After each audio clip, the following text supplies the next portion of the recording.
Hello all and welcome to episode 84 of the 3 for 1 Sky Fantasy Podcast by fantasyfootballhub.co.uk. My name is Fergi and I'm joined as usual today by my co-host Paul McAnulty. Paul, how was your Sky weekend? I think it was good. I always, every week after they come in, you have to tell me what my rank was last week. But 34th feels higher than what it was last week. So, yeah, I did make a few moves yesterday. So, don't really bare bones on transfers left, but I think I'll be on or above the average still.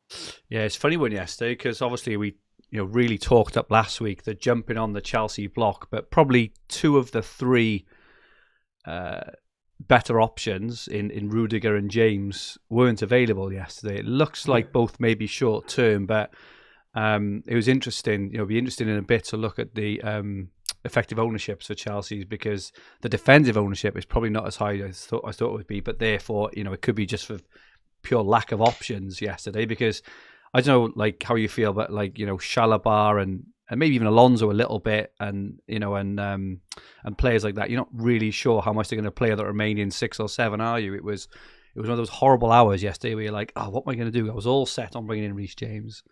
I didn't in the end. I think I brought in Silva. I think he's a good bet, obviously, going forward. I went for Havertz in the end, which wasn't really part of the plan, but I had the exact money, so I thought it was fate. The wrong way to play. But I think if you were trying to push, Chelsea's got the short-term fixtures, as we know, and that was the reason for it. And if you were trying to push to get top 100, because you said you're like 140th just now, if you're pushing for the top 100, I think going Havertz over Mount, who was the more popular move, was a good calculated risk, I think. Thank you, mate. Thank you.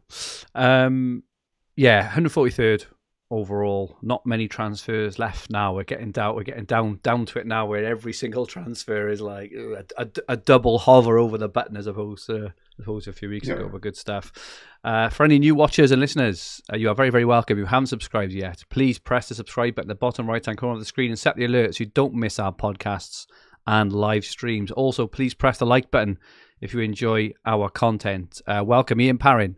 Scored 85 so far this week. He has been flying up the leaderboard recently. Julian Wardle, afternoon one and all. Have a great show. Interested in how much credit Fergie's taken for playing Mark Williams into such a magnificent, sparkling form at the Crucible. I am taking full credit, Julian.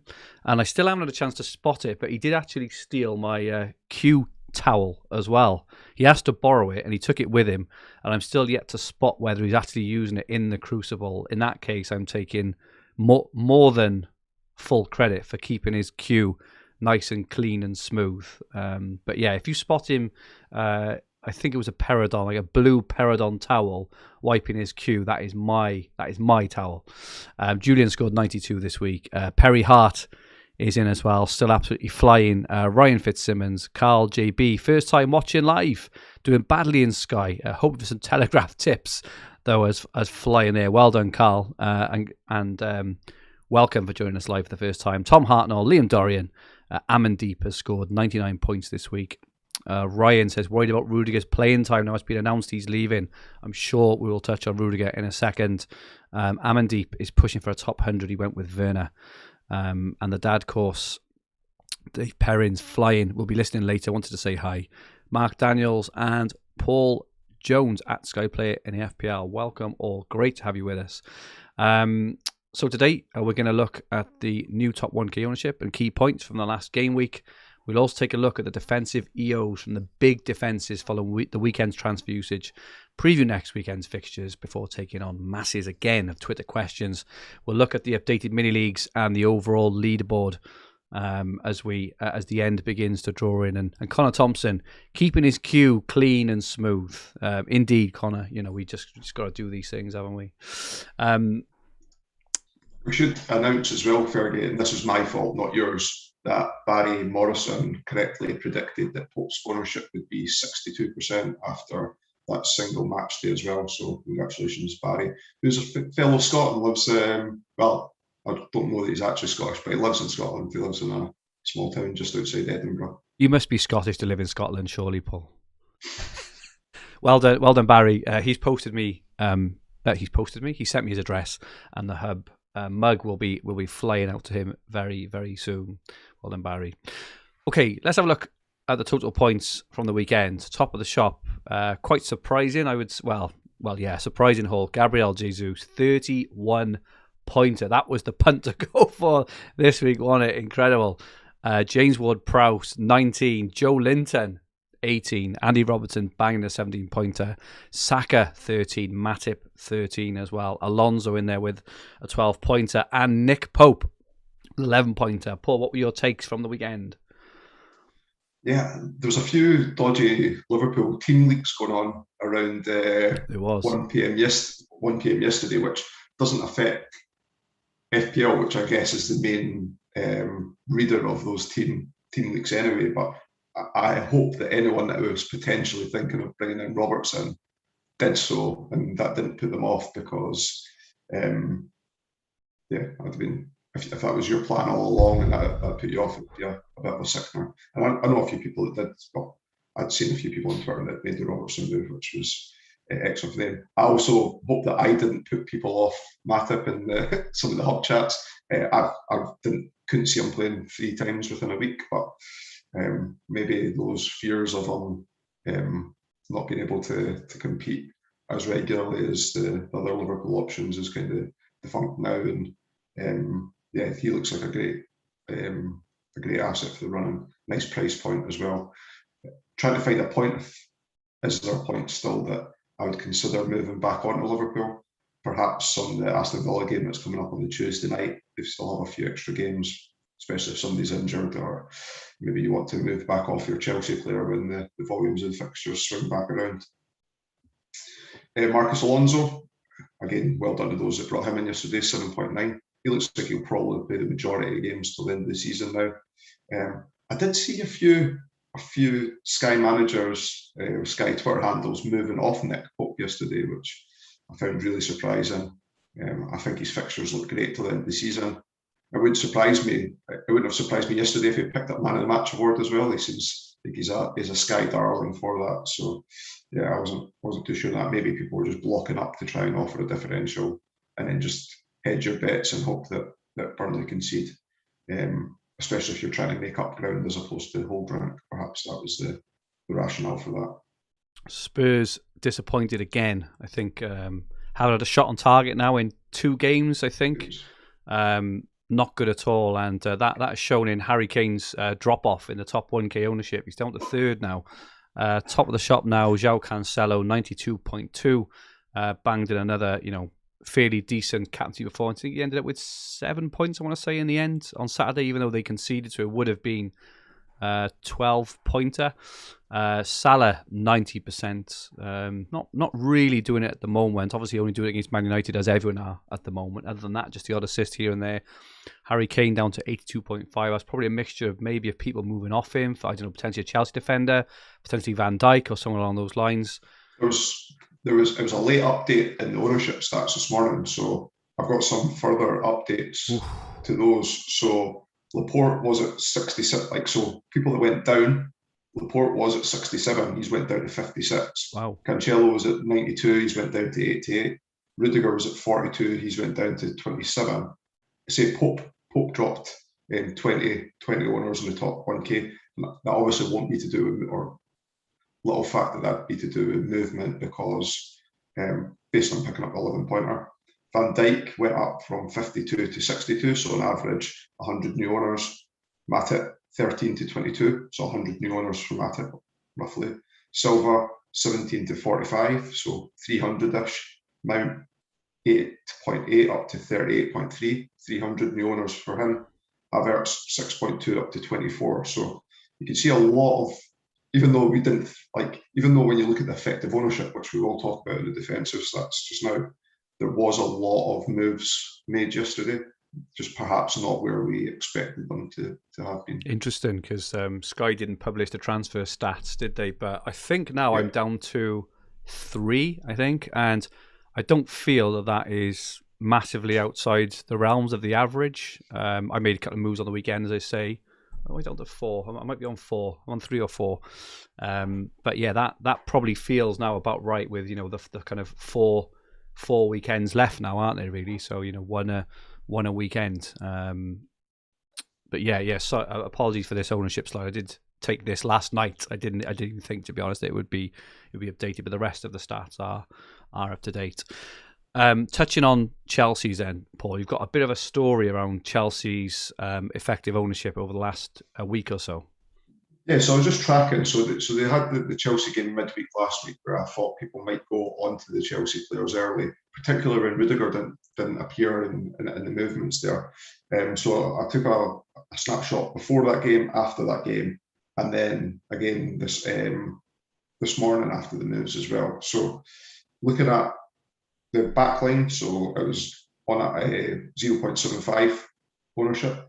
The midweek didn't change it much, went to 0.81. And then up to 1.14. So I think it's fair to say you and I were anticipating more kind of two-ish. So just now, if you've got a Chelsea playing asset and you only have one, your effective ownership's one.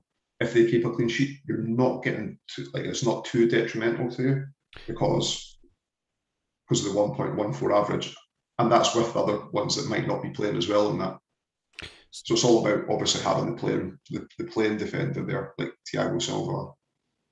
So do you think, obviously Mount flew up to 38% yesterday, Havertz flew up to 24%. Do you think those moves were made in lieu of, instead of Rudiger and Reece James? Do we think Rudiger and Reece James would have gone through the roof? Yeah, I think so. I think that some people might have went there as a bit of a differential, but I think that on the basis that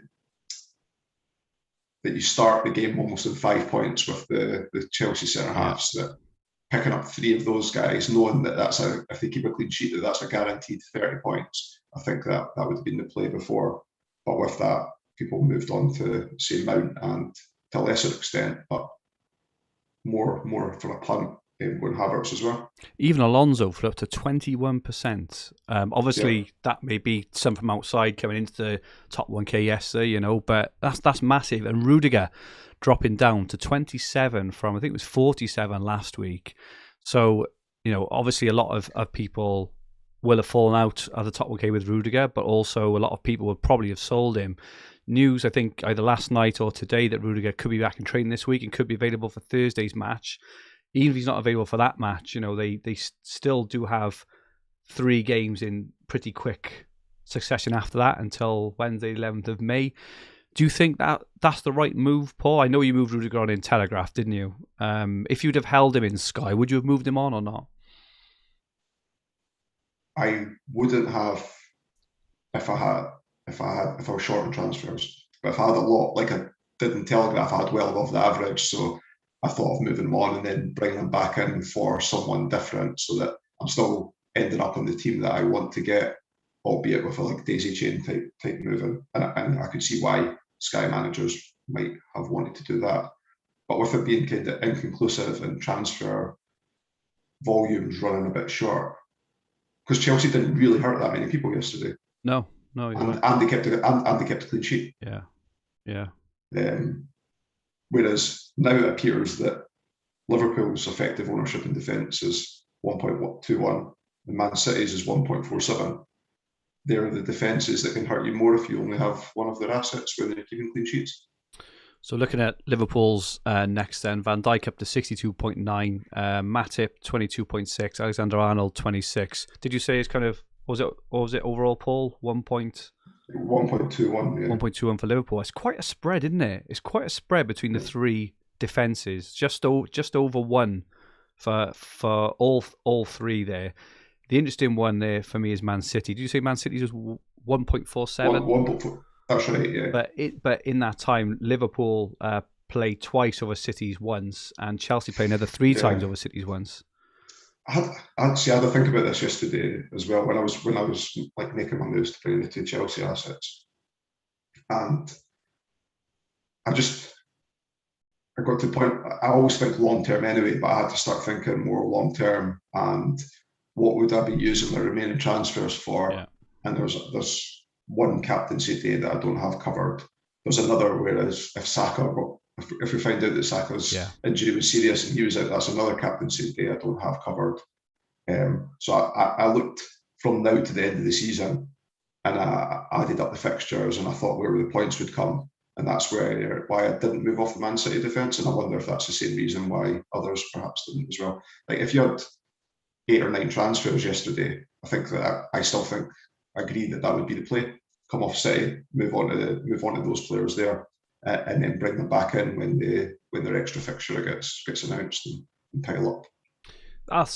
That's what I did yesterday. I moved Laporte on to Silva yesterday, I think, and I can't remember the other player. I think I moved the midfielder on to Havertz. But yeah, it definitely, I think yesterday's kind of late moves, late team news and stuff definitely played in my mind. And I think that looking at Man City, as well, looking at the Champions League, Diaz is back. Ake's been playing a bit more.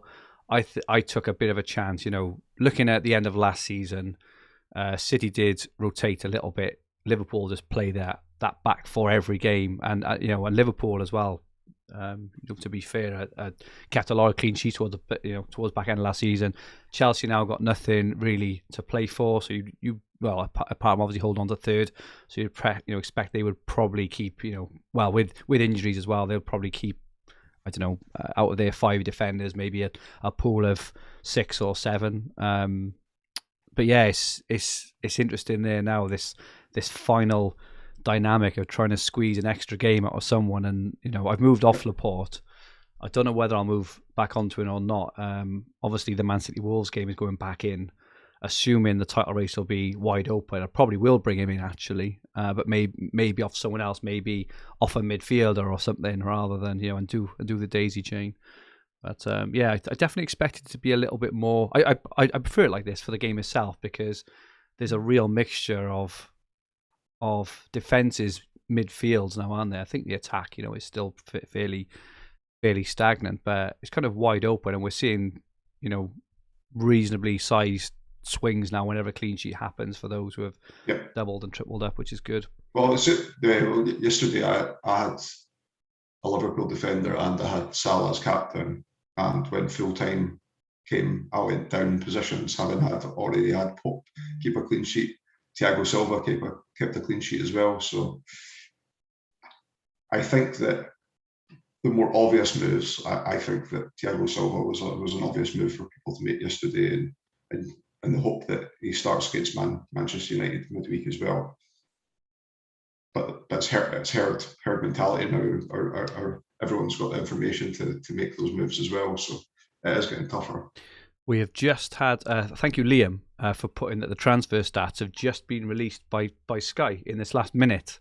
How cool is that? Breaking news. Top 10 average remaining 3 points. So is this from today? Yeah, then? Following this weekend's fixtures. This is of now. Bear in mind, obviously, there's a couple of games this week as well. Top 10, 3.7. Top 100, 3.8.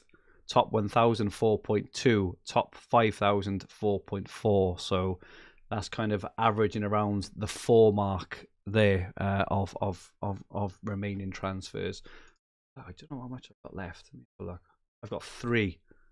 So I'm just below there, which is I think it's the first time all season I've been just below. But you're covered for tonight. I am as well, covered for tonight, yeah, which is something. And also that Spurs Arsenal. No, not Spurs Arsenal. Is it Spurs Arsenal? Yeah, Spurs Arsenal game. Don't know. Anyway, moving on to this evening then. Let's have a look at the fixtures remaining for this week. Firstly, Palace versus Leeds. Looked at the effective ownership. Conor Gallagher, I think he was 46% as of yesterday. Think Rafinha, who's the other obvious candidate for this evening, was quite low, wasn't he? What are your thoughts on this game this evening, Paul? It's really interesting. I'm not convinced that I would bring in someone if I didn't already own them. But if I had a lot of transfers and I didn't, I think it's like this is teed up for someone like Zaha to do really well. And I think, like if I had a free punt at any player that I could pick for captaincy tonight, knowing that it's not detrimental to my team having to use a transfer bring it in or a transfer get out. But if I was looking at this as a one-off game, I think someone like Zaha could do really, really well. I think the masses will have Gallagher if he starts. I think some people might actually bring him in as well. Heard Gehi talked about quite a bit.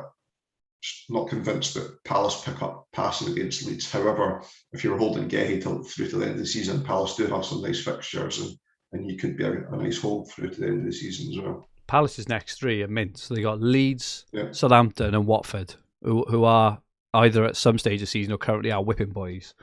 That goes through to Saturday the 7th of May.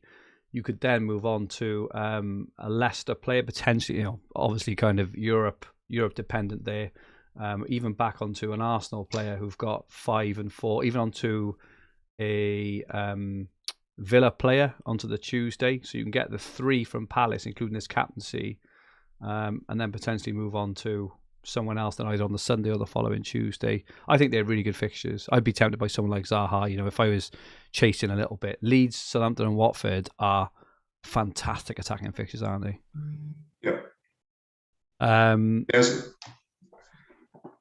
I do think that if Gallagher plays, this could be one of those games that he does really well in, albeit the fact he's been hooked after 60 minutes in the last 2 games. If it's through fatigue, you're going to be fatigued playing against Leeds as well. So it would surprise me again if he's taken off early. But if you've already got him in place, I wouldn't waste the transfer and bringing someone else in. Yeah, Gallagher's now on 50%, and Rafinha's not in the top 15. So yeah, it's like 7.4%, I think. So that's 40% of the top 1,000 who haven't got a captain this evening. So you expect that transfer average to go down, I would guess, a bit this evening. Moving on to Thursday, Man United versus Chelsea. So this is the second of Chelsea's run of games. I think we hopefully expect Rudiger and Reece James to potentially both be back for that one by the sounds of it. Interesting United. You always know they're going to concede a couple of goals and they're probably going to lose, but they always seem to score as well, don't they? So what do you expect this to be? I'm thinking like a 2-1 Chelsea maybe, or 3-1 Chelsea. Yeah, I'm just waiting for. Remember, it's not happened this season, but in seasons gone by, Man United have turned up to a game where everybody fully expected them to get slaughtered, and then they've turned it around. They beat Man City. Was the last season they beat them 2-0 in a one-off game as well. Fernandes scored a penalty.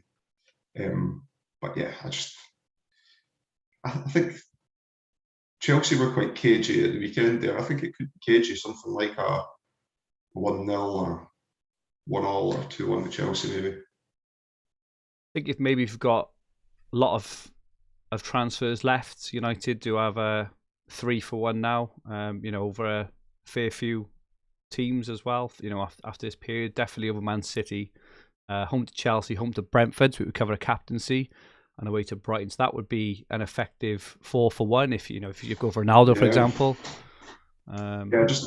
So if you're going Ronaldo, I guess you're even if you have budget, it's likely that you would have to move on Kane, Son, Salah, or perhaps one of the more expensive Liverpool defenders. And that 1-for-1, unless you're captaining Ronaldo against Chelsea, that 1-for-1 almost gets evened out by Liverpool playing at the weekend and Spurs playing at home at Leicester. Both have got nice fixtures.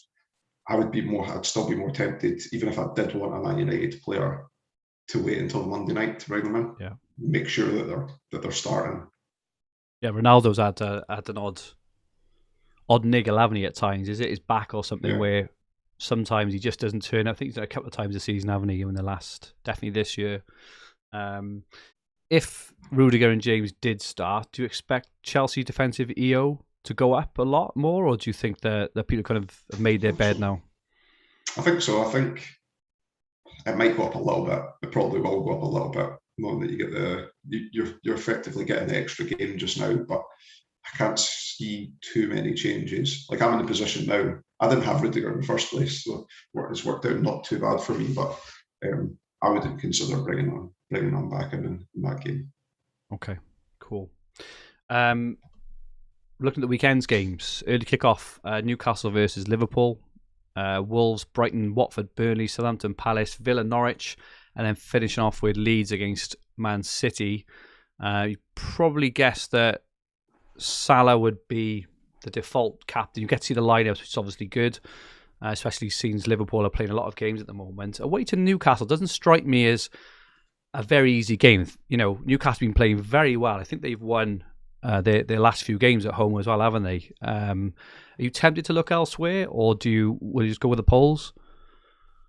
I think I'll just go with the Poles, which it's going to be bad for me because if Van Dijk and Matip both play, then the majority of people will be on Salah, and I'm going to I'm going to drop a rank because I've only got regardless. One Liverpool defender. You'd be hoping for Newcastle to score. Probably, yeah, which is nuts thinking about it. But that's why we look at EO as well.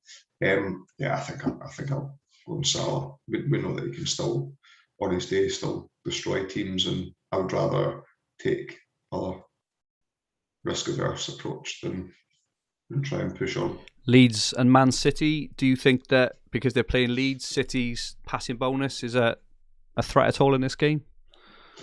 It'd be interesting to see, since Bielsa left and Jesse Marsh came in, where, like, somebody might pick me up on this, but Leeds haven't played one of the top teams yet, so I don't know if their style of play might then allow defenders from the top teams that are possession based to hold on. So yeah. I wouldn't like to say either way. Traditionally, that would have been the case. So yeah.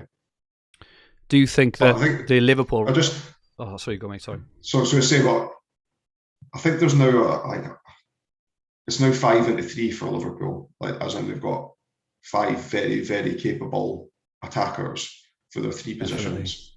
And I think that there will become a time when Salah does get a rest in the league.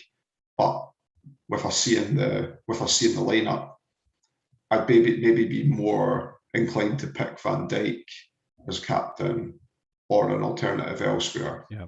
When Liverpool play in the future, and it's not, you don't see the lineup.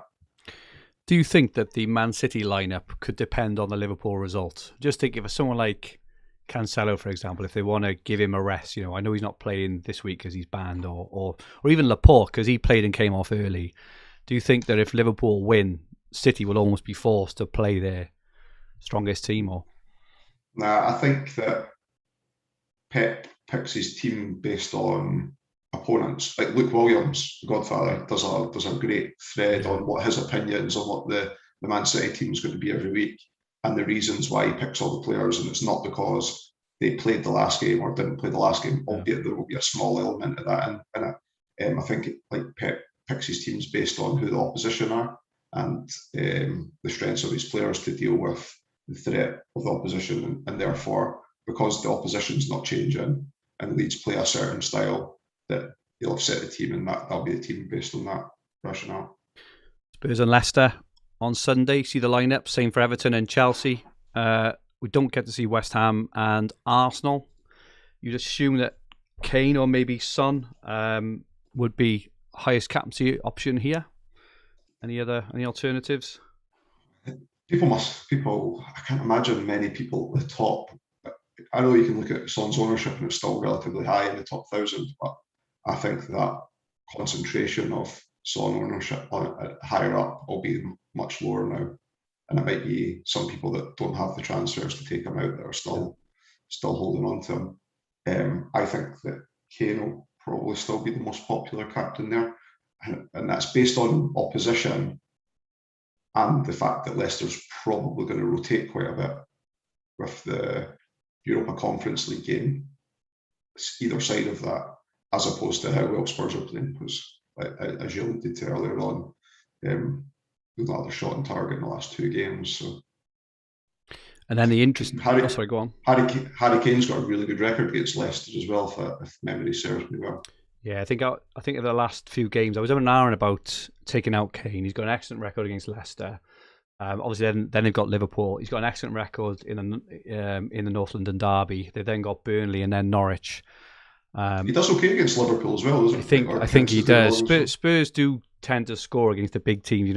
Liverpool, Man City. They tend to do all right against them. Yeah, something like a 2-1 or a 2-2 or something. So, yeah. And then the really interesting one, Monday the 2nd of May, Man United versus Brentford. Now, this is interesting because not many people who own either of these, so a transfer will likely definitely be used here. What's your initial thoughts? You know what I've started thinking about based on a question that was asked? And it's a really good question. And it's not, and I've started thinking about not who's the best player to get in, but who would I take out to get there. And it's honestly got me now contemplating skipping it, as opposed to bringing in a Brentford player. Like, I'm not saying I'm definitely not going to bring in Ronaldo as well. It would be, if I was bringing Ronaldo, it'd probably be Kane to Ronaldo, and then like reverse it further down the line, which when people have got limited transfers now, 2 transfers, they really want to be using that for a punt on one game. Looking at that game in isolation, Ronaldo is the best captaincy option, and I'm sure his ownership on that night will dictate that as well. Those that have got extra transfers, I think it makes more sense to bring in. But I'm now honestly veering, and it's not because of the Brentford player that I bring, because Eriksen and Tony are both good options, and Brentford do have some of these fixtures afterwards as well. We talked about that either last week or the week before's pod, but I'm now thinking, do I really want to take any of the players out that I've got on my team? But when you add up doubling up Brentford there to get the fixture volume to the end, and then you compare that to someone like, if Gallagher goes in, scores and gets an assist tonight, right? He's flavour of the month again for the Crystal Palace has got a really good run. Do I really want to be taking Gallagher out for a Brentford player, knowing that Crystal Palace have the same volume of fixtures, even if you double up a Brentford player on that night? So this is, again, goes back to what I was talking about earlier about the Man City, and thinking, did I want to take a Man City player out yesterday? Because I really need to be thinking right to the end of the season on every move that I'm making now. Yeah, I think it's a really good point. That's exactly my thinking as well. It's not who I want to bring in. It's every player in my team at the moment is in because they've got a role to play in my team. Either they're, like a Chelsea player, they've got all these, abundance of fixtures, a Liverpool defender, Cancelo's not going anywhere. Saka's there because he's on form and they have a captaincy day later. I've got Coutinho in my team. I've got Ramsey because Villa have got a lot of fixtures toward the end. Kane, has got that really nice running fixtures. Salah is Salah. It's very difficult for me to actually choose who to take out rather than who to bring in. So I think for those who are in a good position, I think can maybe afford to skip. I think I would be tempted to, because I'm probably chasing a little bit. I'd probably be tempted to make a move, I think, but I'm more tempted by Brentford than the United for a couple of reasons. I think Brentford should have beaten Spurs on the weekend. I think the way United defend, I can see Brentford definitely scoring at least 1 goal, if not 2. I think the price points, the price points for the players are really nice. You can downgrade nearly anyone in your team for a Brentford player. I'm not exactly sure how much Eriksen is, but I know Tony and Mbomo, for example, are both incredibly cheap. Eriksen was like 7.8 and Tony was 7.9, I think. I'll confirm that just now. And Brentford's fixtures, as we said, immediately after that, they've got Southampton, who have been pretty awful defensively of late. Then they've got Everton, who could even, I doubt it, but could even be relegated by then.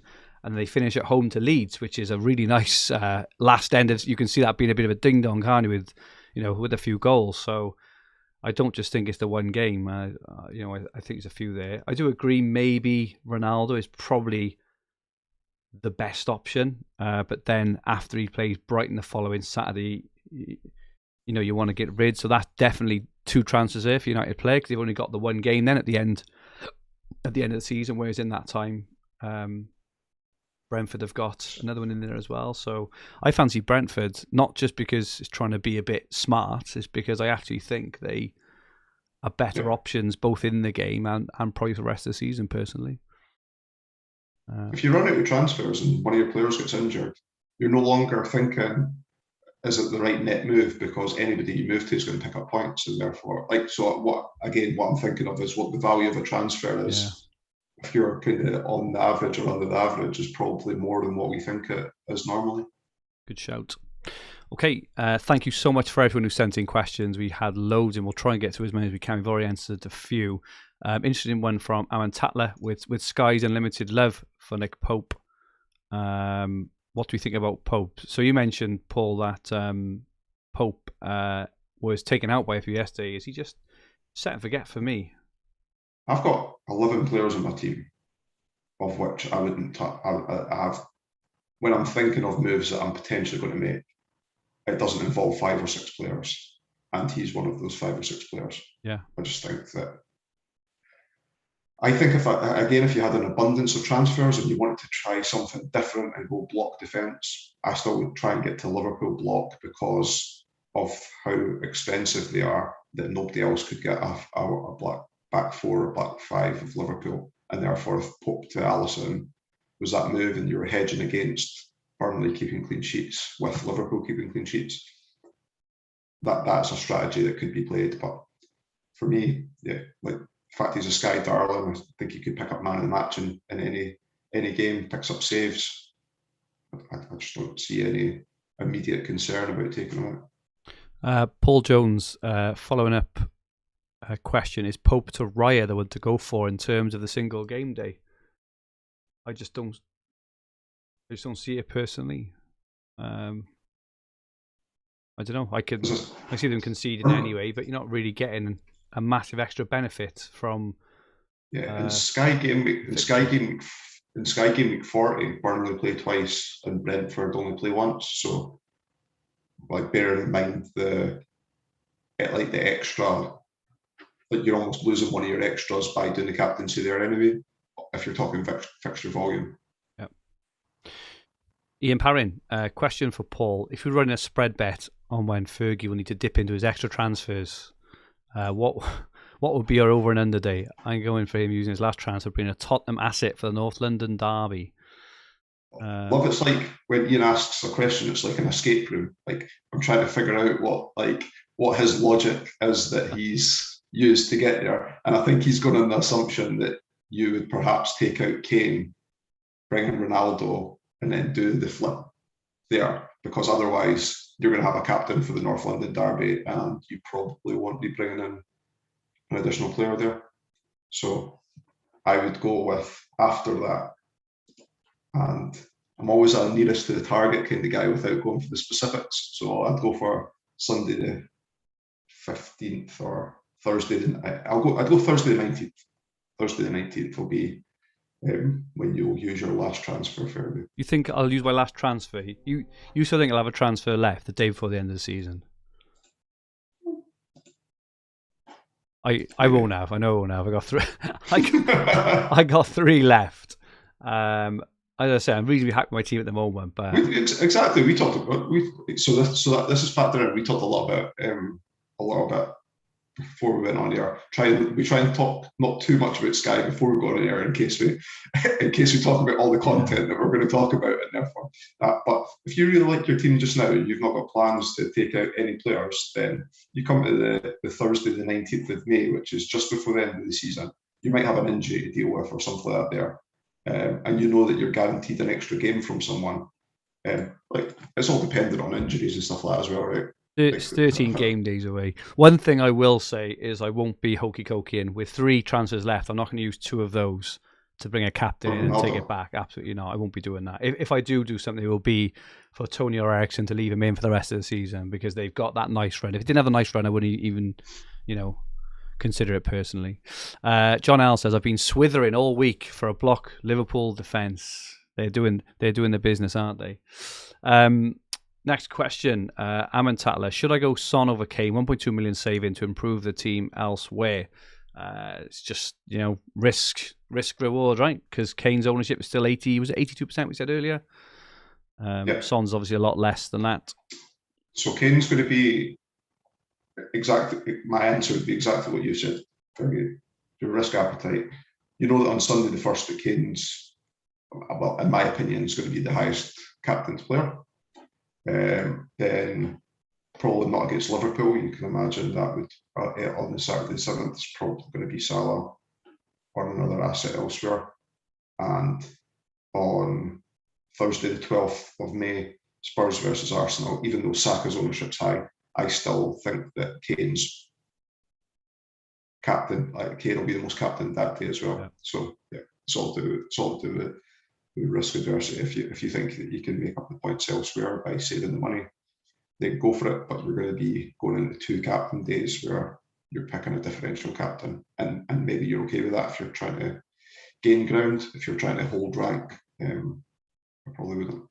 Really good question from Paul. Ask Guy playing FPL, which we answered earlier actually, about the which players in the template would you prepare to lose for the United and Brentford game? So this, yeah, so it was Paul's question that had me thinking Okay, it's a really earlier good on, point. and Yeah. yeah, and it's probably something that I hadn't spent too much time thinking on before he asked the question. I was still in that position where I didn't know what I was going to do. I still don't know what I'm going to do with regards to captaincy in that day anyway. But there's a lot of football to be played before then as well, and yeah, Chelsea played twice before then. Palace played twice. It may be easy. It may be Rudiger ruled out for the injured. season or something along those lines. But yeah. Exactly. And talking about Rudiger, what to do with Rudiger for those with limited transfers? Hold and hope, or use that spot to cover the upcoming single captaincy days.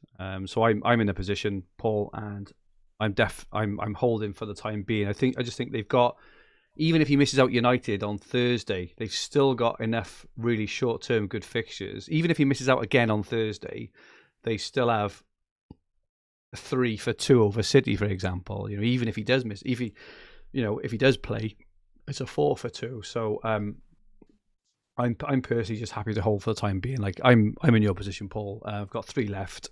I think Rudiger, when he's fit, is one of the top 5 or 6 assets in the whole game. He's actually a differential now. I think his ownership's gone down. We said from, was it 47 to 27 or something? Yeah. So he's a lovely pick. I'm definitely holding. I'll probably look more. Even if he doesn't make this week, Sunday the 1st, or if he doesn't make that one, then it's like, may have to move him on. But yeah, I'm not in any rush. Would you have any alternative advice, Paul? Yeah, exactly how you put it. Dave, simple goal. I would love to know both our overhaul sides if we were making one today. Interesting question. Assuming the slightly different transfers mean you create different sides. I haven't had a chance to build one. Sorry, I've been a bit back to back this morning, but got a chance to. I've went with something like Pope, Van Dijk, Matip, Thiago Silva, Gehi, covers your captaincy tonight. Cancelo, Ramsey, Coutinho, Saka. I honestly think that Coutinho could play a massive differential. I know that you've got him. He's only in, I think it was 7.6% teams. Come on. It was something really low like that. I'll confirm that just now. They got Norwich Saturday as well. Well, and Coutinho's stats at home are much better. It's 6.6. His stats at home are much better than they are away, and they've got 4 fixtures at home in the next 5 as well. So that's it for me. That's settled. I will be captaining Coutinho on Saturday ahead of Salah, because Salah, I'm a bit like this anyway, because I think they'll manage his minutes. Away to Newcastle. Newcastle been playing well. That's my differential punt this weekend. Interesting, very interesting. Saka makes up that midfield 3, and then Kane and Salah. That means I've not written in a captaincy for next Monday. I don't know how much budget is because I wrote it on the fly just before we went on air. Maybe like then moving Gehi onto. So even if you didn't want Gehi, you could add Zaha in there and then transfer Zaha to Tony next Monday night, and gives you a nice chain on one of the transfers as well. So something like that. On Sunday the 8th as well, both Leicester and Everton. Leicester.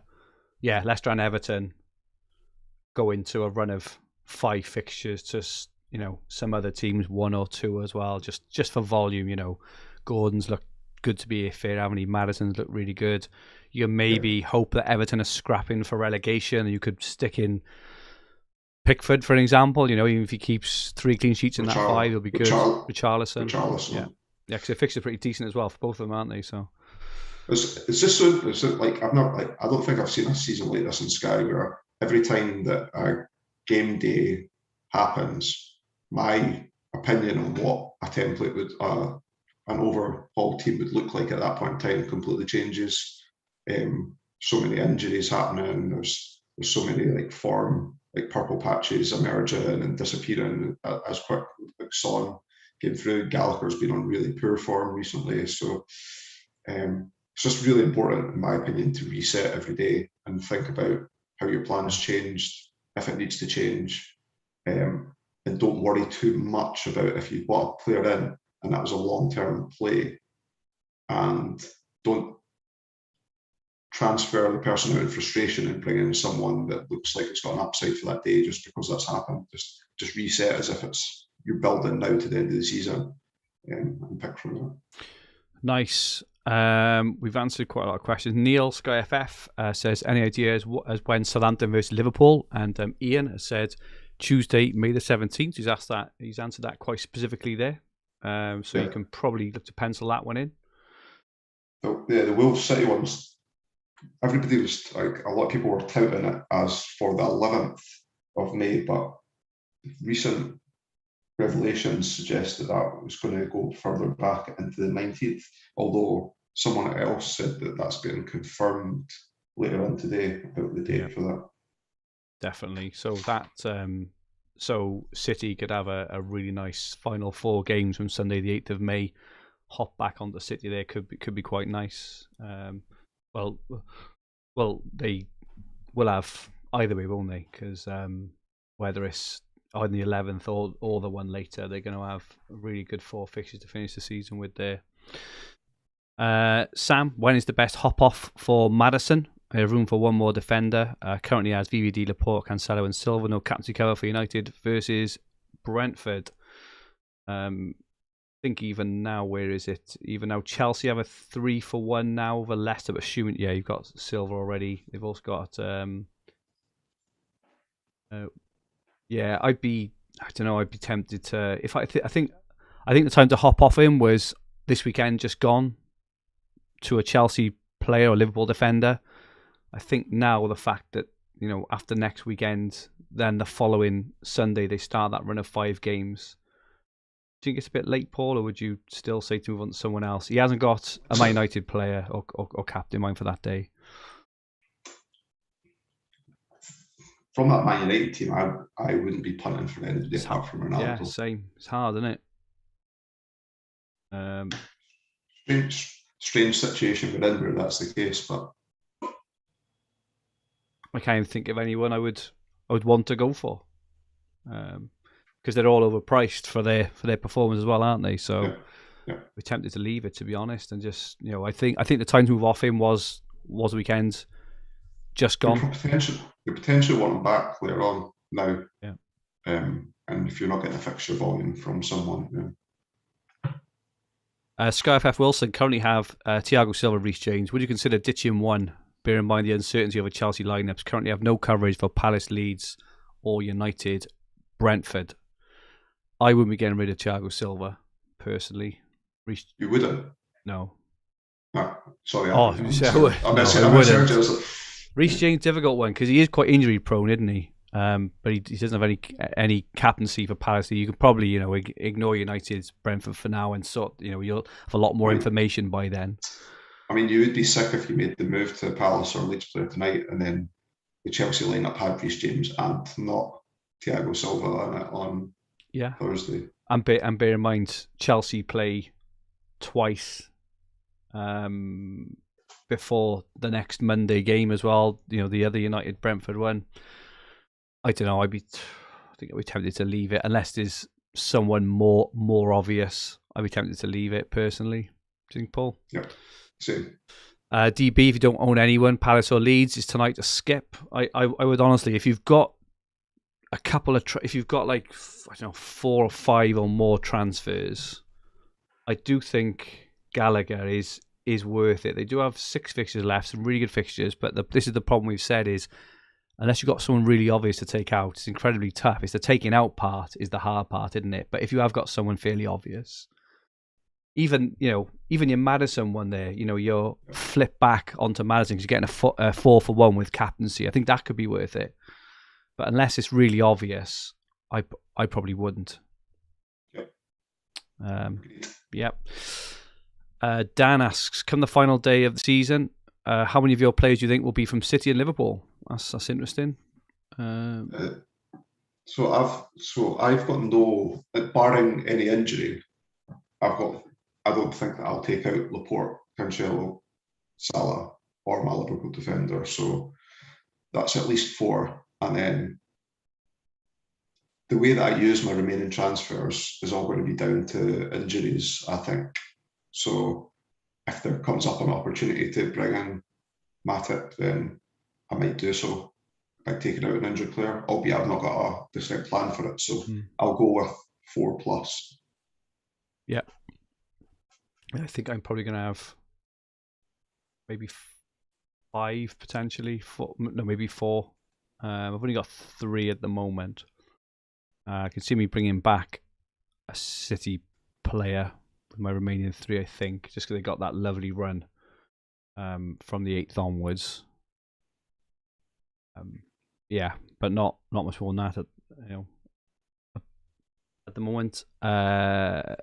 Just a couple of questions on skipping. I think we've answered most of this. Gordon Bell, Billy Fraser, Dan Barn, they all ask around skipping. Ben SkyFF asks around Tony or Ericsson.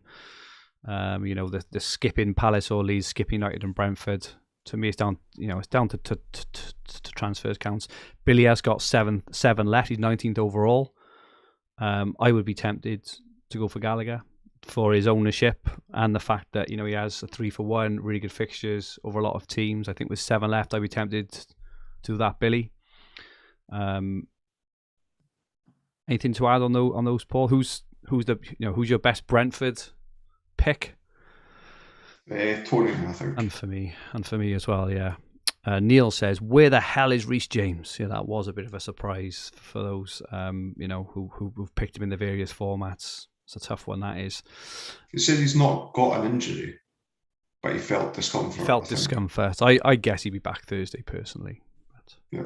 And Matt Wallace and FPL Foxy. Matt asks, what will you be swithering most about this week?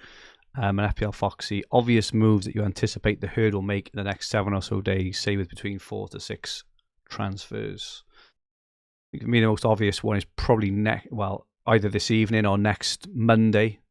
I think if you've got 4 to 6, I think I would go for Gallagher personally, and then maybe daisy chain out to someone else potentially. But Gallagher's a really good option for the rest of the season with the number of fixtures they've got. And I think Tony next week, though. A lot of people will probably go for Ronaldo. You would guess as well. I can't think of any other really obvious moves there. Paul, the captaincy day is pretty easy apart from that.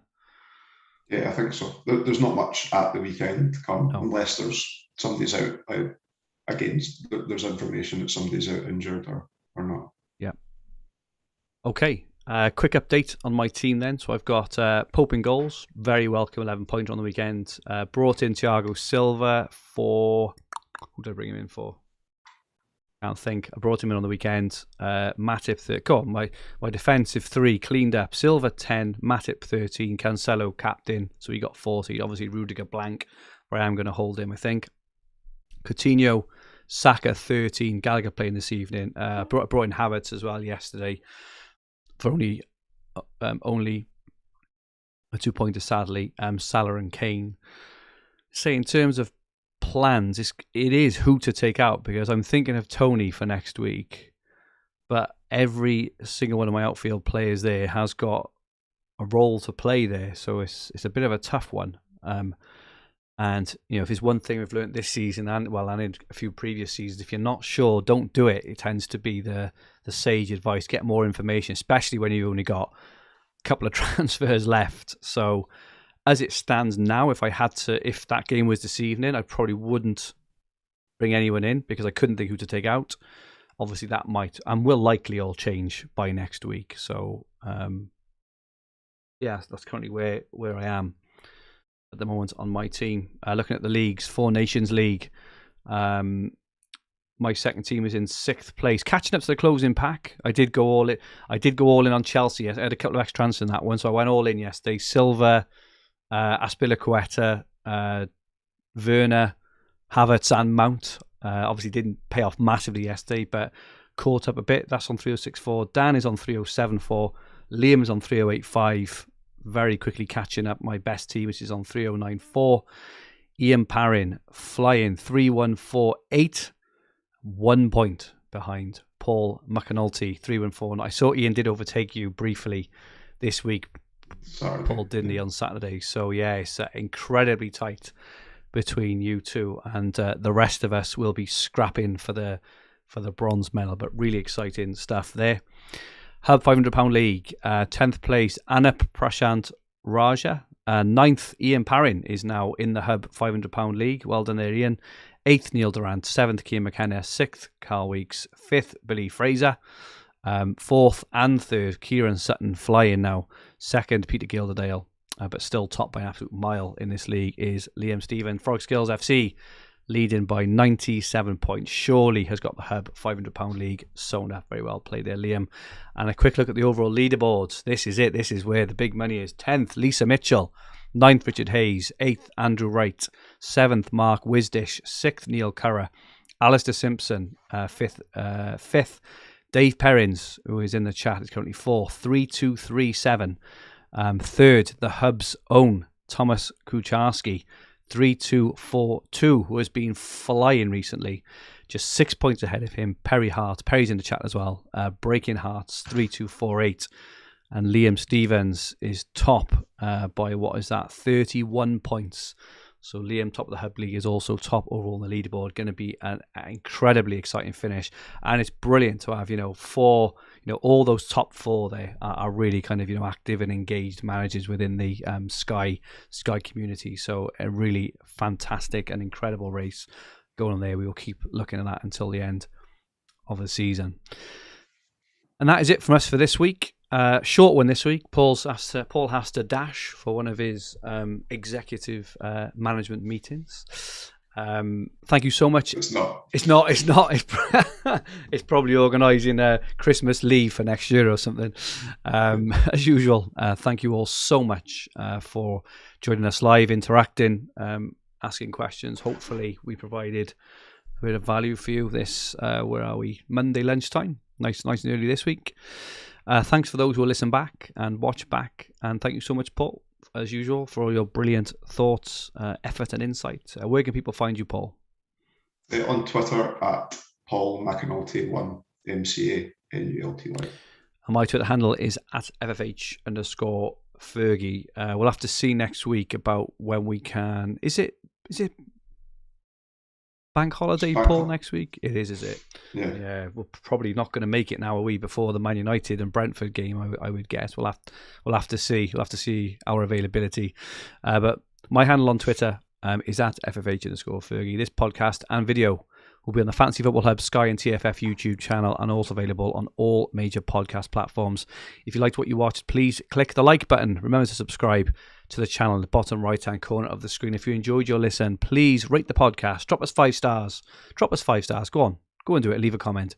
Our handles on Twitter, Instagram, and TikTok are at FFH_HQ, and our podcast Twitter handle is at FFH_Sky. So please follow and feel free to ask any questions. Our website is fantasyfootballhub.co.uk, where you'll find everything you need for fantasy football all under one roof, including player comparison tools, the fixture ticker, Opta-Stats, top player team reveals. If you haven't seen it, on the desktop version now, we also have FPL Live Rank, so you can pop in your FPL ID, it will remember it and tell you your live rank every time you go onto the homepage on fantasyfootballhub.co.uk. We've got much more coming in the coming weeks and months. We'll be back next week at some point, looking ahead to Sky Game Week 39. Stay safe and goodbye for now.